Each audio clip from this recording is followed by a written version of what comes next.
દિવાળી અગાઉ પોલીસની આતિશબાજી સુરતના વરાછામાં રહેણાંક વિસ્તારમાં ધમધમતા ગોડાઉનમાં 95 લાખના ફટાકડા કર્યા કબજે। દિવાળીને હજુ મહિના કરતા વધુ સમય બાકી છે, તેમ છતાં અત્યારથી જ આતિશબાજી માટેના ફટાકડાનો સ્ટોક કરવામાં આવી રહ્યો છે। ત્યારે વરાછા પોલીસે રહેણાંક વિસ્તારમાંથી ફટાકડાનું ગોડાઉન ઝડપી પાડ્યું હતું। રહેણાંક વિસ્તારમાં વગર પરમિશને ફટાકડાનો જથ્થો સંગ્રહ કરવામાં આવ્યો હતો। વરાછા પોલીસે બાતમીના આધારે રેડ કરી હતી અને રેડ દરમિયાન 95 લાખથી વધુના ફટાકડા કબજે કર્યા હતા। આ સાથે સમગ્ર ગોડાઉનને સીલ કરી દેવામાં આવ્યું હતું। આગની બનતી ઘટનાને પગલે પોલીસે કાર્યવાહી કરી હતી। ફટાકડાનું ગોડાઉન ચલાવતા ઈસમો પાસે કોઈ પરમિટ પણ ન હતી। હાલ તો પોલીસે 2 સગા ભાઈઓની ધરપકડ કરી છે, જ્યારે એક ભાઈને વોન્ટેડ જાહેર કર્યો છે। છૂટક ફટાકડાનો જથ્થો હતો।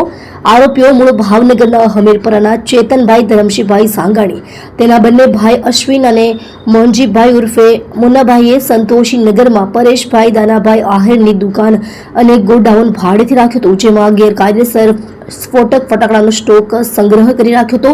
ફાયર સેફ્ટીના સાધનો નહીં રાખી લોકોની જિંદગી જોખમમાં મૂકી હતી।